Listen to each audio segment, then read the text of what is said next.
1992 की सर्द रात थी। बिहार के भागलपुर जिले में बसा एक छोटा सा गांव नारायणपुर अपनी सादगी और शांति के लिए जाना जाता था। गंगा नदी के किनारे बसा यह गांव हरे भरे खेतों और घने जंगलों से घिरा हुआ था। लेकिन जैसे ही सूरज ढलता, गांव का माहौल बदल जाता। लोग अपने घरों में सिमट जाते और रात के सन्नाटे में केवल झींगुरों की आवाजें गूंजती थीं। गांव के बाहर जंगल में एक पुराना रास्ता था जो गांव के एकमात्र वैद्य पंडित रामदास के घर तक जाता था। इस रास्ते के बारे में कहा जाता था कि रात में यहाँ एक प्रेतनी भटकती है जो राहगीरों को भटका देती है। गांव वाले इसे काली साए कहते थे क्योंकि उसकी काली साए और लाल आंखें देखकर लोग दहशत में आ जाते थे। इस गांव में दो बहनें रहती थीं, राधा और मीना। राधा 22 साल की एक मजबूत और हिम्मती लड़की थी। वह गांव के स्कूल में बच्चों को पढ़ाती थी और अपने परिवार की जिम्मेदारी संभालती थी। मीना 15 साल की स्कूल में पढ़ती थी और अपनी बड़ी बहन की तरह बनना चाहती थी, लेकिन वह थोड़ी डरपोक थी। उनकी माँ सरस्वती देवी गांव की आशा कार्यकर्ता थीं जो गांव वालों की छोटी मोटी बीमारियों का इलाज करती थीं।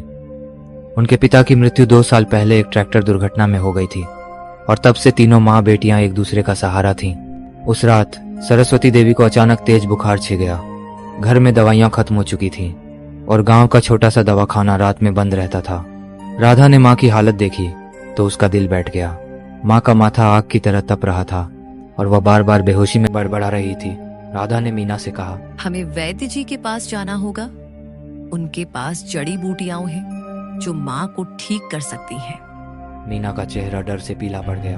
दीदी, लेकिन रात को जंगल का रास्ता, लोग कहते हैं कि वहाँ काली साए भटकती है। अगर हमें कुछ हो गया तो? राधा ने उसका कंधा थपथपाया और कहा, डर मत मीना, माँ की दुआएं हमारे साथ है और मैं हूं ना तेरे साथ। राधा ने अपनी माँ की पुरानी लालटेन जलाई, एक लकड़ी का डंडा लिया और मीना को एक छोटा सा चाकू थमाया। ये रख ले, शायद काम आए। हालांकि वह जानती थी कि यह चाकू किसी अलौकिक शक्ति के सामने बेकार है। रात गहरी थी। आसमान में चांद की हल्की रोशनी थी जो पेड़ों की छाया से छनकर जमीन पर अजीब अजीब से आकार बना रही थी। जंगल का रास्ता संकरा और टेढ़ा मेढ़ा था। लालटेन की मध्यम रोशनी में पेड़ों की शाखाएं राक्षसों की तरह लग रही थी। हवा में ठंडक थी और कोहरा धीरे धीरे गहरा हो रहा था। राधा आगे चल रही थी, लालटेन एक हाथ में और डंडा दूसरे हाथ में लिए। मीना उसके पीछे पीछे बार बार इधर उधर देखते हुए, दीदी, ये जंगल कितना डरावना है। मुझे लग रहा है जैसे कोई हमें देख रहा है। बस अपनी आंखें रास्ते पर रख, राधा ने कहा, लेकिन उसकी आवाज में भी हल्का सा डर था। वह गांव की कहानियों को बकवास मानती थी, लेकिन रात के इस सन्नाटे में उसका दिल भी थक रहा था। कुछ देर चलने के बाद उन्हें उल्लू की भयानक चीख सुनाई दी। उसकी पीली आंखें अंधेरे में चमक रही थी जैसे दो छोटे छोटे दीपक। मीना ने राधा का हाथ पकड़ लिया। दीदी, ये क्या था? बस एक उल्लू है। लेकिन उसने लालटेन को चारों तरफ घुमाया। तभी एक कौवा उनके सिर के ऊपर से चीखता हुआ गुजरा। उसकी आवाज इतनी तीखी थी कि मीना ने डर के मारे चीख मार दी।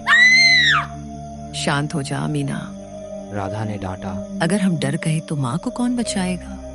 वे आगे बढ़े, लेकिन रास्ता और लंबा लग रहा था। ऐसा लग रहा था जैसे जंगल बदल रहा हो। पेड़ों की शाखाएं और करीब आ रही थी और कोहरा इतना घना हो गया था कि लालटेन की रोशनी भी मुश्किल से कुछ फीट आगे तक जा रही थी। मीना को बार बार लग रहा था कि कोई उनके पीछे चल रहा है। उसने पीछे मुंह कर देखा, लेकिन अंधेरे के सिवा कुछ नहीं दिखा। मीना ने डरते हुए कहा, दीदी, मुझे सचमुच लग रहा है कि कोई हमारा पीछा कर रहा है। राधा ने रुककर लालटेन घुमाई। कोई नहीं है मीना, तुझे वहम हो रहा है। लेकिन जैसे ही वे आगे बढ़े, एक अजीब सी फुसफुसाहट सुनाई दी। यह ऐसी थी जैसे कोई उनके कानों में कुछ कह रहा हो। राधा ने डंडा और मजबूती से पकड़ लिया। कुछ देर बाद वे एक खुले मैदान में पहुंचे जहां पेड़ कम थे, लेकिन कोहरा और घना हो गया था। लालटेन की रोशनी में उन्हें एक घोड़ा दिखा। घोड़ा अंधेरे में लगभग गायब सा हो रहा था, लेकिन उसके सिर पर एक अजीब सी चमक थी जैसे आग की लपट। घोड़े पर एक काली साही में लिपटी आकृति बैठी थी। उसकी आंखें लाल थीं और चेहरा इतना भयानक था कि राधा का दिल धक से रह गया। तुम कहाँ जा रही हो? छलावा ने कर्कश आवाज में पूछा। उसकी आवाज ऐसी थी जैसे हवा में चाकू चल रहा हो। राधा ने हिम्मत जुटाकर कहा, हमारी माँ बीमार है, हमें वैद्य के पास जाना है, हमें जाने दे। छलावा ने एक डरावनी हंसी हंसी जो जंगल में गूंज गई।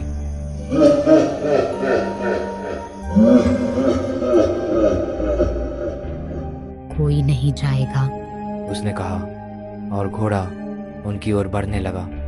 मीना ने डर के मारे चाकू निकाल लिया, लेकिन उसकी उंगलियां कांप रही थीं। तभी एक तेज हवा चली और कोहरा कुछ पल के लिए छट गया। एक साधु उनके सामने प्रकट हुआ। उसका चेहरा शांत लेकिन तेजस्वी था। उसके हाथ में एक त्रिशूल था जिसकी नोक चमक रही थी। उसने गहरी आवाज में कहा, तुम दोनों भागो, मैं इसे रोकता हूँ, पीछे मत देखना। राधा ने मीना का हाथ पकड़ा और भागने लगी। पीछे से घोड़े की टापों की आवाज और काली साय की चीखें सुनाई दे रही थी। तुम नहीं बचोगे, वह चिल्ला रही थी। राधा और मीना ने पूरी ताकत से दौड़ लगाई। जंगल का रास्ता और भयानक लग रहा था, लेकिन राधा को अपनी माँ का चेहरा याद आ रहा था और वह रुकना नहीं चाहती थी। करीब आधे घंटे की दौड़ के बाद वे वैद्य रामदास के घर पहुंचे। वैद्य जी एक बुजुर्ग व्यक्ति थे जिनका चेहरा शांति और ज्ञान से भरा था। राधा ने हाँफते हुए पूरी बात बताई। वैद्य जी ने उनकी बात सुनी और एक छोटी सी शीशी में कुछ जड़ी बूटियां दी। उन्होंने कहा, इसे अपनी माँ को पिलाओ और यह मंत्र याद रखो, AUM नमो भगवते वासुदेवाय। इसे रास्ते में झपते रहना। राधा और मीना ने शीशी ली और वापस चल पड़ी। वैद्य जी ने उन्हें एक छोटा सा ताबीज भी दिया। वापसी का रास्ता और डरावना था क्योंकि कोहरा और गहरा हो गया था, लेकिन राधा मंत्र जपती रही और मीना उसका साथ दे रही थी। रास्ते में उन्हें फिर से वही फुसफुसाहट सुनाई दी। पेड़ों की शाखाएं हिल रही थीं और हवा में एक अजीब सी ठंडक थी। अचानक वही घोड़ा उनके सामने प्रकट हुआ। काली साय अब और भयानक लग रही थी। उसकी आंखें आग की तरह जल रही थीं। उसने कहा, तुम मेरे शिकार हो। राधा ने ताबीज को कसकर पकड़ा और जोर से मंत्र पढ़ना शुरू किया। मीना ने भी उसका साथ दिया। तभी एक तेज रोशनी चमकी और वही साधु फिर से प्रकट हुआ। इस बार उसके त्रिशूल से एक नीली ज्वाला निकल रही थी। उसने गर्जना की, जा काली साय, ये मेरी संतानें हैं। काली साय ने एक भयानक चीख मारी और घोड़े समेत कोहरे में गायब हो गई। साधु ने राधा और मीना की ओर देखा और मुस्कुराया। उसने कहा, अब जाओ, तुम्हारी माँ तुम्हारा इंतजार कर रही है। और साधु गायब हो गया। राधा और मीना घर पहुंची। उनकी माँ अब भी बिस्तर पर थी, लेकिन उनकी सांसें कुछ शांत हो रही थीं। राधा ने जड़ी बूटियां पानी में मिलाकर माँ को पिलाईं। कुछ ही घंटों में माँ की हालत में सुधार होने लगा। सुबह होने तक सरस्वती देवी उठकर बैठ गई थी। राधा और मीना ने सारी बात माँ को बताई। सरस्वती देवी ने उनकी बात सुनी और माता दुर्गा की मूर्ति के सामने दीप जलाया। उन्होंने कहा, ये माता दुर्गा की कृपा थी। मैं रात भर माँ का जाप कर रही थी, शायद उसी ने उस साधु को तुम्हारी रक्षा के लिए भेजा। गांव वालों को जब यह बात पता चली तो वह हैरान रह गए। कुछ बुजुर्गों ने कहा कि वह साधु कोई और नहीं बल्कि माता दुर्गा का दूत था। गांव में एक छोटा सा मंदिर बनाया गया जहां माता दुर्गा की मूर्ति स्थापित की गई।